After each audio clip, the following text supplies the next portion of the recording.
विपक्षी एकता की आज दूसरे दिन भी बैठक जारी है बेंगलुरु में। और इस बैठक से जो बड़ी खबर निकलकर सामने आई वो ये कि विपक्षी गठबंधन का नाम इंडिया रखा जाएगा, ये तय किया गया है। ये बड़ी खबर बेंगलुरु में हो रही इस विपक्षी एकता की बैठक से जुड़ी हुई। नए गठबंधन का जो नाम है वो इंडिया होगा। अब इंडिया का मतलब किस तरीके से यहां पर समझाया गया है वो भी आपको बता देते हैं। फुल फॉर्म क्या होगा वो आपके सामने है इस वक्त।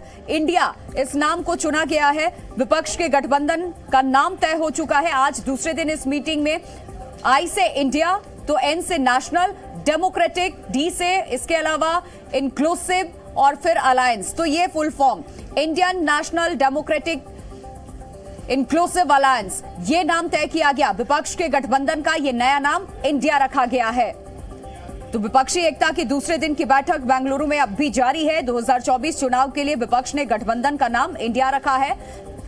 जो विपक्षी पार्टियां हैं उन्होंने गठबंधन का नाम तय किया है और ये तय हुआ है कि इस गठबंधन का नाम इंडिया होगा। ये उस बैठक से ही जुड़ी तस्वीर इस वक्त आपके सामने। शरद पवार एक तरफ, वहीं दूसरी तरफ नीतीश कुमार। और इस बैठक में सबसे पहले नाम तय किया गया है भगवंत मान, इसके अलावा अरविंद केजरीवाल। और ये तस्वीरें इस वक्त आपके सामने हम बैठक से जुड़ी हुई दिखा रहे थे। गठबंधन का जो नाम है वो आपको हम इस वक्त बता रहे हैं किस तरीके से यहां गठबंधन का नाम रखा गया है और बाकायदा बताया गया है कि किस वजह से ये नाम इंडिया रखा गया है। ये नए गठबंधन का नाम देखिए, ये इस वक्त आपको हम बता रहे हैं इंडिया से क्या मतलब है। Indian national democratic inclusive alliance, ये अब विपक्षी एकता को एक नया नाम दिया गया है। जो विपक्षी गठबंधन है उसको नया नाम दिया गया है और उसको नाम इंडिया दिया गया है। गठबंधन का जो नाम इंडिया है उससे जुड़ी यह अपडेट इस वक्त हम आपको बता रहे हैं। Indian national democratic inclusive alliance, ये वो नया नाम विपक्ष के गठबंधन का जो आज इस मीटिंग में तय हुआ है। तो आज बेंगलुरु में ये दूसरे दिन की भी बैठक अभी जारी है। तमाम ओपोजिशन के लीडर्स इस बैठक में मौजूद हैं और सबसे पहले इस बैठक में जो विपक्ष का गठबंधन है, जितनी पार्टियां हैं, उनको एक नया नाम यहां दिया गया। 2024 का चुनाव ये 26 पार्टियां साथ मिलकर के लड़ेंगी, जिसकी बैठक इस वक्त बेंगलुरु में दूसरे दिन भी जारी है। तो आपको सुनवाते हैं, ऑपोजिशन के लीडर इस वक्त बेंगलुरु में मौजूद हैं। बैठक का आज दूसरा दिन है, क्या कुछ उन्होंने कहा है। मीटिंग ज़रूरी इसलिए है, देश को बचाना, लोगों को बचाना, पॉलिटिकल लीडर के साथ जिस तरह व्यवहार हो रहा है। और मैं ये कहता हूँ कि देश की 2/3 जनता भारतीय जनता पार्टी के खिलाफ है, 2/3 जनता खिलाफ है। तो इस बार भारतीय जनता पार्टी का सफाया होने के लिए सब एक है। आज के दिन में विपक्ष के पास न नीयत है न नीत है।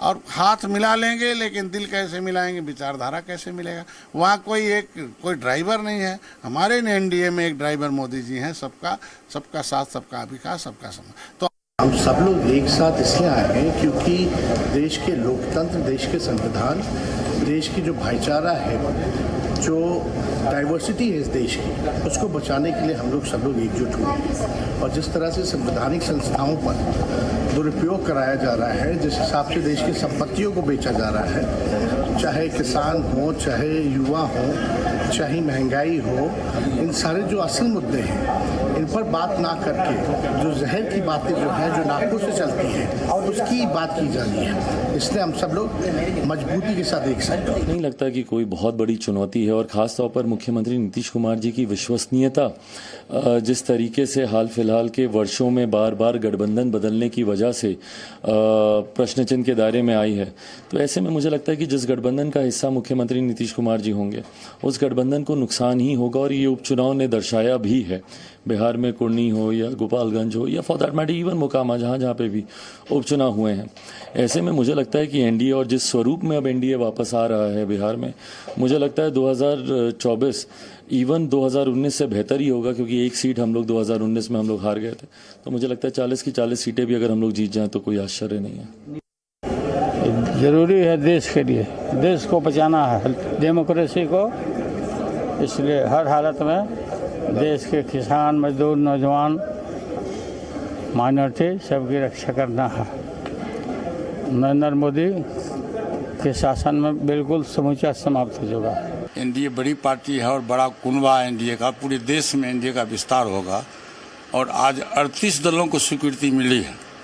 इस बैठक में निमंत्रण मिला है, उसमें मैं भी जाऊंगा। मेरे दल के सांसद हैं चंदन सिंह जी जो नवादा के सांसद हैं, हम दोनों आदमी उस बैठक में जाएंगे और अपनी बात को अपनी पार्टी की रखेंगे और देश में कैसे 2024 का लोकसभा का चुनाव एनडीए गठबंधन के तहत लड़ा जाए, इस पर बातचीत होगी। न्यू इंडिया में लोकतंत्र कम, भीड़ तंत्र ज़्यादा दिखता है। मॉब बनते हैं, कोई अनुसूचित जाति के व्यक्ति को, कहीं मुसलमान को, कहीं आदिवासी को घेर के मारा जाता है और अन्याय सहने के बाद भी पीड़ितों को न्याय नहीं मिल रहा। तो इसलिए ज़रूरी है कि एक डेमोक्रेटिक सरकार जो देश के संवैधानिक मूल्यों को मानती हो और उन्हीं को आगे बढ़ाने के लिए, देश को मजबूत करने के लिए कार्य करे।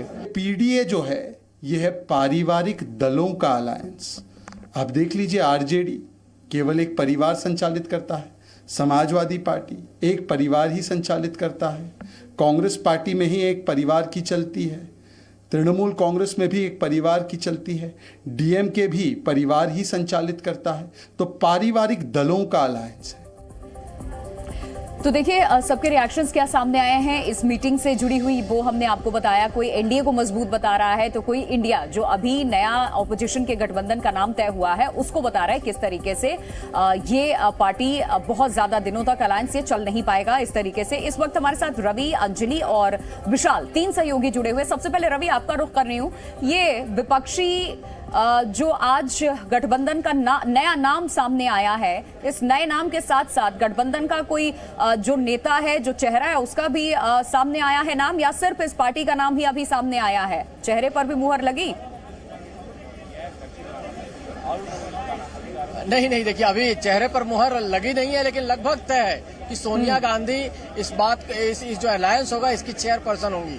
ये लगभग तय है कि सोनिया गांधी इस अलायंस की चेयरपर्सन होंगी। उनका नाम का ऐलान किया जाएगा। आज करते हैं या बाद में, क्योंकि धीरे धीरे अलायंस भी चाह रहा, विपक्ष भी ये चाह रहा, अब इंडिया जो है, इंडिया ये चाह रहा है कि अब इस बात का ऐलान एक एक करके हर बैठक में किया जाए। एक बैठक में पार्टी के नाम का, संगठन गठबंधन के नाम का ऐलान किया गया, एक में नेता के नाम का ऐलान किया जाए, तीसरे में आपको नीति के नाम का ऐलान किया जाए, जो पॉलिसीज होंगी, जो मुद्दे होंगे उसका ऐलान किया जाए। तो धीरे धीरे करके ऐलान होगा चीजों का। लेकिन एक बात तय है कि ये जो नाम दिया गया है, नाम के पीछे जो तर्क दिया जा रहा है कि पूरे इंडिया को रिप्रेजेंट करने वाला ये नाम है, क्योंकि इंडिया को रिप्रेजेंट करता है। एनडीए मतलब राष्ट्रवाद, जो उनको नेशनल डेमोक्रेटिक अलायंस कहा जाता है, तो उसका जवाब इंडिया होगा और उसके तहत सोनिया गांधी लगभग तय। देखिए, सोनिया गांधी के नाम का ऐलान आज भी हो सकता है और हो सकता है आने वाले कुछ समय के बाद किया जाए।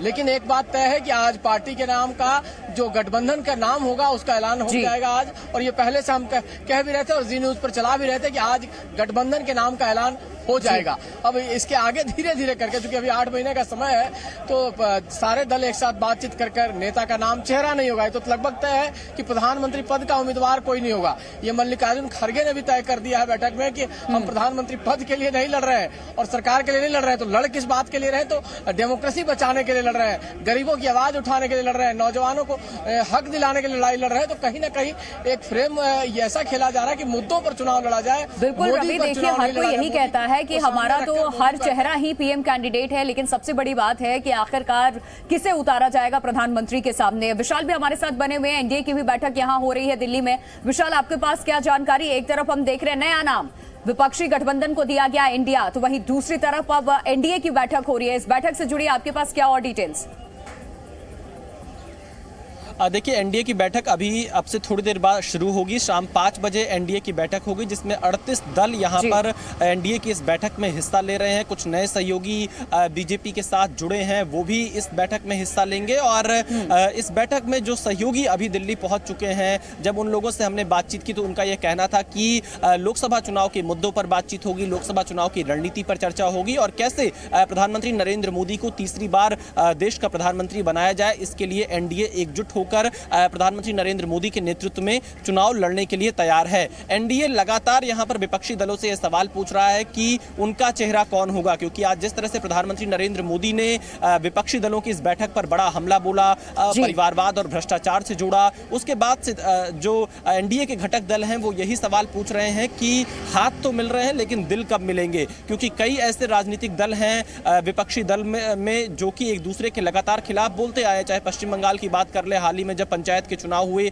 तो ममता बनर्जी और कांग्रेस कई मुद्दों पर आमने सामने दिखे, या फिर हम अरविंद केजरीवाल की बात कर लें, दिल्ली, पंजाब और गुजरात में जिस तरह से कांग्रेस और आम आदमी पार्टी के बीच तल्खियां देखी गई, या इससे पहले हम उत्तर प्रदेश को देखें जहां पर समाजवादी पार्टी और कांग्रेस के बीच काफी तल्खियां देखी गई, काफी बयानबाजी एक दूसरे के खिलाफ की गई। लेकिन अब जब बेंगलुरु में ये 26 दल एक साथ इकट्ठा हुए हैं और जो नाम रखा है इंडिया, जिसे जी न्यूज ने सबसे पहले ब्रेक किया है, इस क्या अब आने वाले दिनों में एनडीए वर्सेस ये इंडिया जो विपक्ष की तरफ से नाम दिया गया है उसकी लड़ाई होगी? क्योंकि एनडीए में 38 दल और इंडिया जो प्रस्तावित नाम अभी तक सामने आ रहा है उसमें 26 दल विपक्षी शामिल होते हुए दिखाई दे रहे हैं। लेकिन सबसे बड़ा सवाल यही है कि विपक्ष का चेहरा कौन होगा और सीट बंटवारे का फॉर्मूला क्या होगा, क्योंकि कुछ ऐसे राज्य हैं जहां पर सीट बंटवारे पर सभी की नजरें रहेंगी, खासतौर पर पश्चिम बंगाल, बिहार, उत्तर प्रदेश, पंजाब और दिल्ली जैसे राज्यों में, और यहां तक महाराष्ट्र में भी सीट बंटवारे का फॉर्मूला विपक्षी दलों का क्या रहने वाला है, इस पर सबसे ज्यादा चुनौती। बिल्कुल, जब राज्य स्तरीय सीट शेयरिंग की बारी आएगी तो किस तरीके से आगे ये रणनीति बनती हुई हमें दिखाई दे रही है। जो इस वक्त बैठकें हो रही हैं, आपने विपक्ष के गठबंधन का नाम तय कर लिया है और नेता भी तय हो चुका है, हालांकि अभी औपचारिक ऐलान बाकी है, लेकिन राज्य स्तरीय सीट शेयरिंग कैसे होती है सबसे बड़ी चुनौती यही होगी। बहुत शुक्रिया आप दोनों सहयोगियों का तमाम जानकारी के लिए। जी न्यूज़।